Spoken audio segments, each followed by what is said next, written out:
Hello my dear listener, कैसे हैं आप सब। उम्मीद करते हैं कि आप सब ठीक होंगे। आई होप आपको ये कहानी पसंद आ रही होगी। अगर आपको ये कहानी अच्छी लगे तो प्लीज़ चैनल को सब्सक्राइब कीजिए, बेल आइकन को प्रेस कीजिए ताकि वीडियो अपलोड होते ही आपको नोटिफिकेशन मिल जाए। And thank you so much for love and care and support. तो चलिए इस कहानी के सफ़र को शुरू करते हैं। Yashika you are only mine. अब आगे। याशिका ने जैसे ही अपने कॉलर बोन के नीचे अपना हाथ रखा, उसे फील हुआ जैसे उस जगह कुछ चल रहा हो। याशिका ने अपनी आंखें बंद की और जैसे ही अपनी आंखें खोली, उसकी आंखें लाल थी। वो शौर को बहुत ही ध्यान से देख रही थी।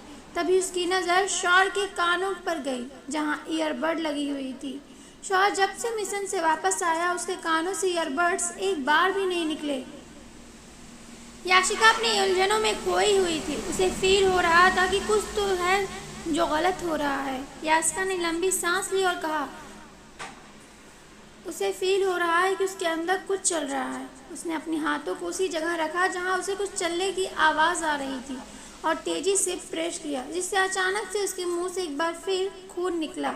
याशिका को तेज दर्द महसूस हुआ। याशिका ने शौर को देखते हुए चीखा, शौर!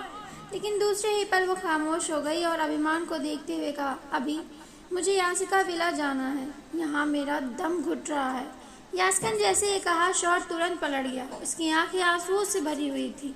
याशिका उठी और वहाँ से चली गई। याशिका को जाता हुआ देख रिवा ने अपनी मुट्ठी कस ली और कहा, बस अब और नहीं, इस लारा को मैं छोड़ूंगी नहीं। इतना कह वो याशिका के पीछे जाने को हुई तो शौर ने अपनी कोल्ड आवाज़ में कहा, अगर किसी ने उसे रोकने की कोशिश की या उसके पीछे गया तो ड्रैगन ग्रुप का बागी होगा वो। अब चॉइस आपकी है कि आप ड्रैगन ग्रुप के बागी बनेंगे या अपनी एक्स क्वीन के वफादार। याशिका ने जैसे ही शौर के कड़वे लफ्ज सुने, उसने स्माइल किया और कहा, क्या बात है मिस्टर जल्लाद, आप वाकई में एक पत्थर हैं।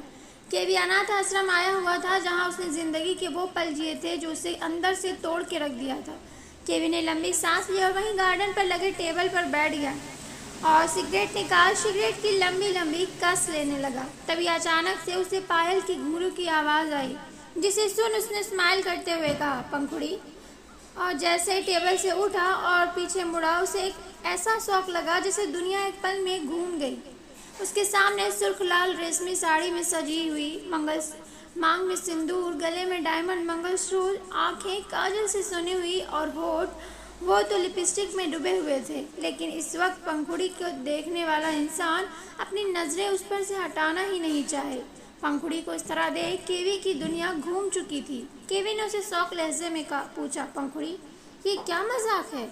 इससे पहले पंखुड़ी कुछ जवाब देती, लाइट पर्पल 3 पीस सूट पहने अद्विक वहां आया और पंखुड़ी की कमर पर अपने हाथ रख उसे अपने करीब कर लिया। ये देख केवी को एक और झटका लगा, लेकिन दूसरे ही पल केवी ने अद्विक को देखते हुए कहा, नाइस चॉइस। केवी की लफ्ज़ सुन पंखुड़ी उसे सवालिया नज़रों से देख रही थी। केवी पंखुड़ी के सामने आया और कहा, तुम मुझे दिखाना चाहती थी कि तुमने शादी कर ली और तुम्हारा हमसफ़र बहुत ही पावरफुल है, लेकिन तुम ये भूल कैसे गई कि मुझे कोई फ़र्क नहीं पड़ेगा, क्योंकि मैंने तुम्हें कभी प्यार नहीं किया था, कभी उस नज़र से देखा ही नहीं था। केवी जैसे ही जाने को हुआ, पंखुड़ी ने कहा, केवी मैं यहाँ ये फील कराने नहीं आई थी कि मेरा हमसफ़र पावरफुल है, क्योंकि मेरी नज़रों में केवी ही पावरफुल है, जिसने मेरी जान बचाई और मुझे एक नई ज़िंदगी दी थी। मैं यहाँ आपसे मिलने आई थी, आपको बताने आई थी कि मैं आगे बढ़ गई, तो आप अपने मन में कोई गिल्ट मत रखिएगा और आप भी रिवा के साथ एक नई ज़िंदगी शुरू कीजिए। केवी ने अपने जज्बातों को छुपाते हुए कहा, हमेशा खुश रहना। अद्विक की तरफ बढ़ा और कहा, ये कभी मत सोचना कि वो अनाथ है, उसे कभी तकलीफ मत देना। हम राइवल बिजनेस दुनिया में हैं, उसे बिजनेस दुनिया में ही रहने देना। कोशिश करना कि कभी तुम्हारी वजह से उसकी हिरनी जैसी आंखों में आंसू ना आए। केवी इतना कह जैसे ही आगे बढ़ा, उसके कदम रुक गए। वो पीछे मुड़ा और अपनी पॉकेट से एक कार्ड निकाल पंखुड़ी के हाथों में रखते हुए कहा, ये तुम्हारे लिए, मैंने हमेशा से सेविंग की थी तुम्हारे लिए, आज मैं ये तुम्हें दे रहा हूँ। ज़्यादा नहीं है, बट केवी की तरफ से ये तुम्हारे लिए शादी का तोहफा। इतना क्या है, केवी उस कार्ड को पंखुड़ी के हाथों पे रखा और वहाँ से निकल गया। पंखुड़ी उस कार्ड को देख रही थी और उसकी आंखों से आंसू टप करके उस कार्ड पर गिरा। अद्विक ने उसे देखते हुए कहा, तो वो केवी है ना जिससे तुम प्यार करती हो। पंखुड़ी ने अपने आंसुओं को पोंछते हुए कहा, मैं प्यार करती थी लेकिन अब नहीं करती। अब मेरी एक फैमिली और मेरी फैमिली ही मेरा प्यार है। अद्विक ने जैसे ही पंखुड़ी की बातें सुनी उसे साइड से गले लगाते हुए कहा, थैंक यू, चले। पंखुड़ी ने अपनी पलकें झपका दी और दोनों वहां से चले गए। होटल लियाना। सियाना ने जैसे ही वीर की बातें सुनी उसने गुस्से में अपने दांतों को पीसते हुए कहा, आज तुम्हारी वजह से मैंने अपनी फूल सी बहन को खो दिया। क्या बिगाड़ा था उसने तुम्हारा? बोलो। उसने तुमसे प्यार किया था, लेकिन तुम जैसा मर्द प्यार नहीं कर सकता जिस्म के भूखे। छी। इतना कह उसने अपने हाथों में ली हुई एंटीडोट की बोतल छोड़ दिया, जिससे वो बोतल जमीन में गिरी और टूट के चूर हो गई। ये देख वीर ने चिल्लाते हुए कहा, तुम पागल हो, ये क्या किया तुमने सियाना? सियाना मुस्कुराई और कहा, बहुत शौक था ना लोगों की बॉडी से खेलने का। मज़ा तो अब आएगा जब तुम्हारी बॉडी में जान नहीं होगी, जिंदा लाश हो गए तुम। इतना कह सियाना रूम से बाहर निकल गई। Dragon palace. शौर सोफे पर बैठा था, तभी उसके फ़ोन रिंग हुआ। शौर ने अपने कानों में लगी हुई डिवाइस को निकाल केवी को देते हुए कहा, केवी, इसे ध्यान दो। और दूर जा जैसे कॉल पिक की दूसरी तरफ से आवाज़ आई, सर, रावत एम्पायर पर जो स्मगलिंग का केस हुआ था और इस कंपनी में जो हीरे मिले थे, उन्हें वहाँ रखने वाला इंसान कोई और नहीं, अड़ल सिंह ओबरॉय थे। यासिका मैम की फैमिली को फंसाने वाला इंसान अड़ल सिंह ओबरॉय थे। सर, उनका एक्सीडेंट भी उन्होंने ही करवाया था। जिस इंसान ने उनका एक्सीडेंट किया वो इस वक्त आपके अंडरग्राउंड में कैद है। ये इन्फॉर्मेशन उसी ने हमें दी है। ये सब कुछ जो हुआ वो अड़ल सिंह ओबरॉय का खेल था, जिसमें आप एक मोहरा बनकर रह गए। कोर्ट की सुनवाई से पहले याशिका का रेप करके वो कोर्ट केस को बंद करना चाहते थे, लेकिन याशिका की जगह लैला का साथ रेप हुआ। याशिका के कोर्ट में पहुंचने की वजह से उन्हें लगा कि वो सब कुछ हार जाएंगे, इसलिए उन्होंने गवाहों को मारने की कोशिश की।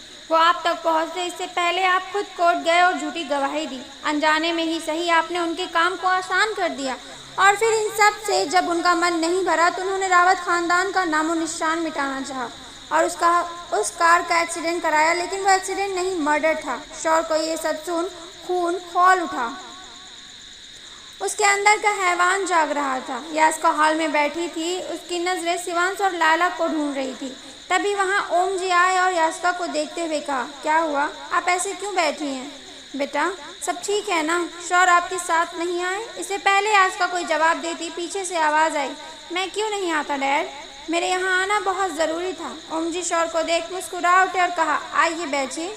शौर ने अपने औरे में कहा, आज नहीं डैड, और गुस्से में आगे बढ़ हाथों में ली हुई फाइल को टेबल पर फेंकते हुए कहा, बुलाइए अड़ल सिंह ओबरॉय को। शौर के मुंह से अपने डैड का नाम सुन ओम जी को एक जोर का झटका लगा। तभी शौर ने फिर कहा, अड़ल सिंह ओबरॉय, बाहर आइए। अपनी काली हरकतें और अपने घिनौने काम को लोगों को नहीं बताएंगे आप? दुनिया का जाना माना बिजनेस एम्पायर ओबरॉय एम्पायर कितने मासूमों की लाशों पर खड़ा है, ये नहीं बताएंगे आप? बाहर आइए। उससे पहले मैं वो कर दूं जो मैं करना नहीं चाहता। तभी अड़ल जी की गरजते हुए कहा, शौर, अपनी हदें भूल गए हैं आप किससे बात कर रहे हैं? आप जानते भी हैं? अड़ल जी की बातें सुन शौर ने डेविल हंसी हंसते हुए कहा, हाँ क्यों नहीं जानता, एक खूनी से बात कर रहा हूँ मैं। तभी अड़ल जी के पीछे से एक आवाज़ आई, शौर, जुबान संभाल के बात करो। शौर ने गुस्से में कहा, एक नाजायज को बीच में बोलने की इजाज़त किसने दी? एक गंदे खून की आवाज़ कब से इतनी ऊंची हो गई? अड़ल जी ने गरजते हुए कहा, शौर, अपनी औकात में रहिए। अड़ल जी की बातें सुन शौर ने अपनी किंग चेयर पर किंग की तरह बैठ गया और कहा, अभी आप दोनों मेरी औकात देखी ही कहाँ है? औकात देखनी है, ठीक है, लेकिन उससे पहले मैं आपको आपकी औकात दिखाऊंगा। शौर ने इतना कह अपनी कोल्ड आवाज़ में केवी को आवाज़ दी। केवी अपने साथ एक आदमी को लेकर आया जिसके फेस पर काला कपड़ा लगा